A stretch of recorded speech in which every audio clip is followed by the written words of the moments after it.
North Korea is indeed of interest to the Russian regime, as it has a sufficient stockpile of Soviet weapons, but the need for such weapons is a clear indication of its poor state, Andriy Yusov, a Ukraine's defense intelligence representative, told Radio NV on September 11. He commented on the reports that Russia plans to cooperate with North Korea, from which it plans to receive artillery shells. It is very telling that Russia is forced to ask for both ammunition and weapons from other states.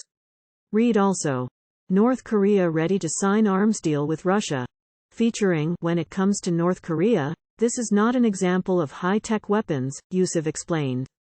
We understand that despite the large stockpiles and huge warehouses, there is a shortage, in particular, a shortage of weapons for artillery systems. The information about cooperation with North Korea is nothing new, it's already known.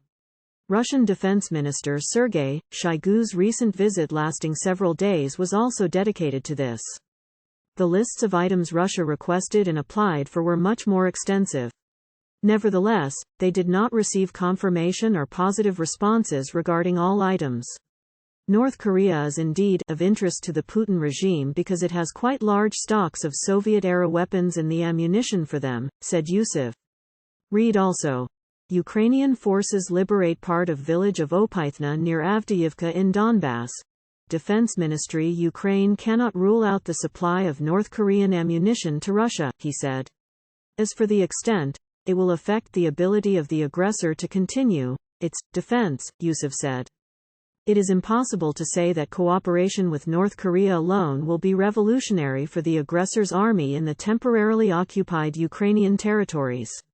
North Korean leader Kim Jong-un arrived in Russia on September 12 to meet with dictator Vladimir Putin, likely in the Russian city of Vladivostok on September 13. It is expected that one of the topics the two dictators will discuss will be the transfer of weapons from North Korea to Russia. The United States has already warned that if such a transfer takes place, Moscow and Pyongyang will face new sanctions.